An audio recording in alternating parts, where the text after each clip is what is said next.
This video is one in a series of videos intended to provide a glossary of common jiu-jitsu lingo and terms that you will hear in class and in the conversations of other jiu-jitsu practitioners. For easier consumption, this series breaks a long list of terms into subcategories for definition. Other videos will cover positions, submissions, passes, sweeps, and terms derived from other arts and other languages. In this video, I will discuss and define basic general terms related to Brazilian Jiu Jitsu. Base. Base is our word for balance.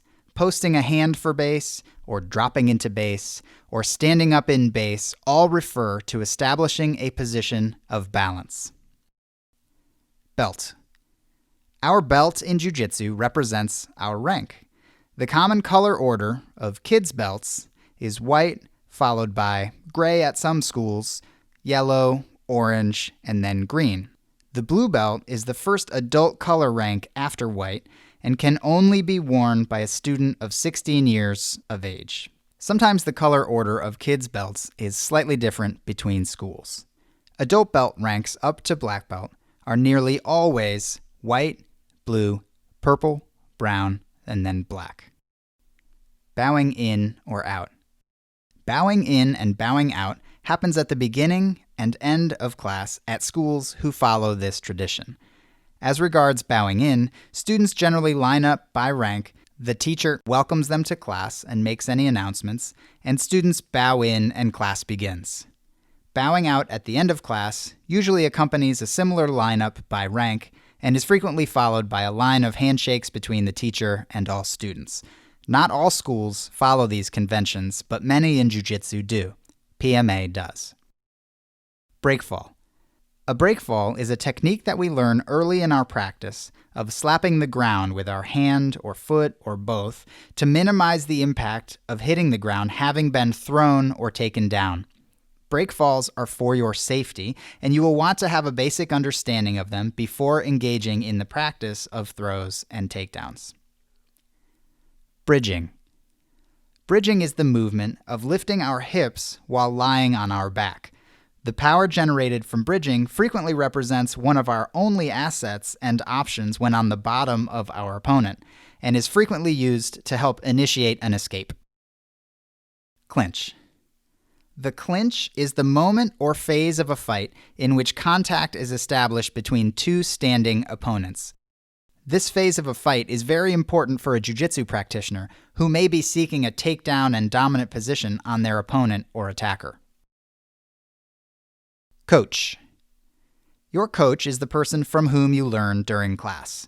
Because there are standard requirements specifying the rank at which an instructor is to be called professor or master in jiu-jitsu, that's 3 and 7 stripes on a black belt respectively, most instructors on the mat, including any black belt under 3 stripes, can be regarded as coach.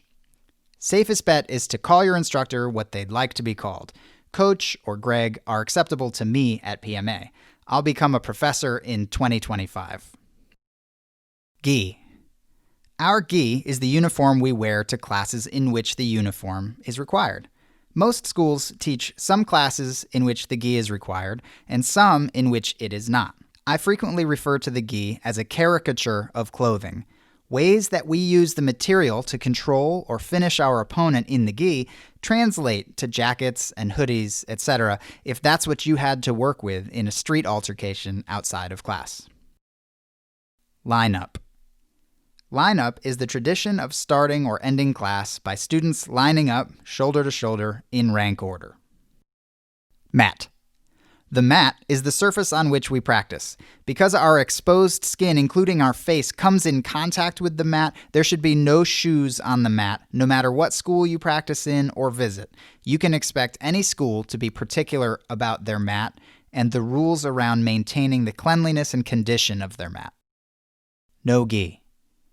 No gi is the single-word description of the practice of jiu-jitsu without wearing the traditional uniform. There are no-gi classes, and there are no-gi competitions, and there are practitioners who are famous for their prowess specifically in no-gi jiu-jitsu. Commonly, people wear a rash guard and shorts and/or spats for the practice of no-gi jiu-jitsu. For safety purposes, wearing a baggy shirt to no-gi class is generally no good, as it's easy to catch your finger in the loose material or for your opponent to become smothered by it in bottom positions. Us. Us is an utterance that became somewhat ubiquitous in jiu-jitsu in the mid-2000s, and which seems to have its origin in Japanese martial arts. It can mean hello, or yes sir, or good job, or let's go. Its use is very prominent in some schools, and even taboo in others, depending on the instructor's outlook. I would rather students not use it at PMA, as my instructors, who were some of the art's original standard bearers in Brazil and America, either don't say it or actively discourage it. Points. Points are assigned in differing amounts for the achievement of different objectives in jiu-jitsu competitions. For example, a jiu-jitsu practitioner gets 2 points for taking down their opponent. The governing bodies for a given tournament generally set its rules. While these may differ from tournament to tournament, for clarity, the same objectives tend to award the same number of points at each competition that uses them. Some competitions do not use point systems at all and are generally called submission-only tournaments. Positions. Positions are the configurations of two practitioners' bodies. It is generally better to be the person positioned on top of or behind your opponent. Achieving a better position is one of the main objectives of jiu-jitsu. A student's understanding of body positioning begins with an understanding of 5 to 10 basic positions and becomes more sophisticated over time as they come to recognize more sub-positions and start to see advantages or windows of opportunity presented by smaller and smaller detail differences. Rolling. Rolling is a common word jiu-jitsu practitioners use to describe sparring, or the practice of jiu-jitsu between two resisting opponents, both trying to win. It is the game of jiu-jitsu versus jiu-jitsu that frequently makes students fall in love with the art. Self-defense. Self-defense is a focus in the martial art of Brazilian Jiu Jitsu. It generally describes the first moments of contact in a physical altercation and the reactions and techniques that should first be used by a Brazilian Jiu Jitsu practitioner faced with those situations. Different schools have different levels of focus on the self-defense aspect of Brazilian Jiu Jitsu, usually depending on the background of the instructor there. My lineage has a very strong focus on self-defense, and so do I. Self-defense is frequently the reason students initially walk into a school, though they do commonly also fall in love with the game and sport of jiu-jitsu as they start to practice against one another. It's my personal opinion that a complete jiu-jitsu practitioner must know how to deal with a standing choke, headlock, bear hug, or punch just as well as they know how to apply or defend an armbar or rear naked choke. Not only are self-defense techniques simply another subset of jiu-jitsu solutions to human versus human leverage problems, they may be the ones that save a student's life against a larger attacker one day. So I value the practice of these highly, as our curriculum and rank requirements at PMA reflect. Shrimping. Shrimping is one of our warm-up movements in jiu-jitsu, and frequently one of the first that students learn, which creates or increases freedom of movement in the hips, which is frequently a means of escape when we get in a bad position. Sparring. Sparring is the practice of jiu-jitsu between two resisting opponents both trying to win. Sport jiu-jitsu. Sport jiu-jitsu is the term generally used to describe the practice of jiu-jitsu with a focus on scoring points in a jiu-jitsu competition setting. Stand-up. Stand-up is the term used to describe the practice of jiu-jitsu between two standing opponents, each trying to take the other to the ground with the objective of securing a dominant position there. Much of the stand-up jiu-jitsu that students learn in class is derived from the judo and Japanese jiu-jitsu that preceded Brazilian jiu-jitsu, or wrestling. Stripes. Stripes are advancements that occur between belt color changes in jiu-jitsu. These are most often strips of athletic tape wrapped around what is referred to as a field of black material at one end of the belt. Generally, students receive 4 stripes on a belt before they're eligible for the next color rank advancement. Submission.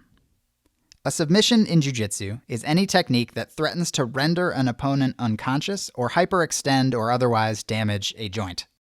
A goal of every jiu-jitsu practitioner should be the ability to find and apply submissions without injury to their opponent in a sportive setting, where the expected result is surrender by tapping out, but with the full capacity to execute those techniques as necessary in a self-defense situation. Tapping out. Tapping out is the act of ceding victory to one's opponent in a match. This is usually done under threat of submission, but to keep each other safe, student practitioners of jiu-jitsu should be in sufficient control of their body and weight and technique to stop at any time for an unexpected tap, which could be brought on by fatigue, prior injury, or any other unexpected safety issue. Uke. Uke is the term for the person receiving a technique during instruction. For example, if the instructor is demonstrating a choke, the uke is the person being choked for the students in class to see the technique at work.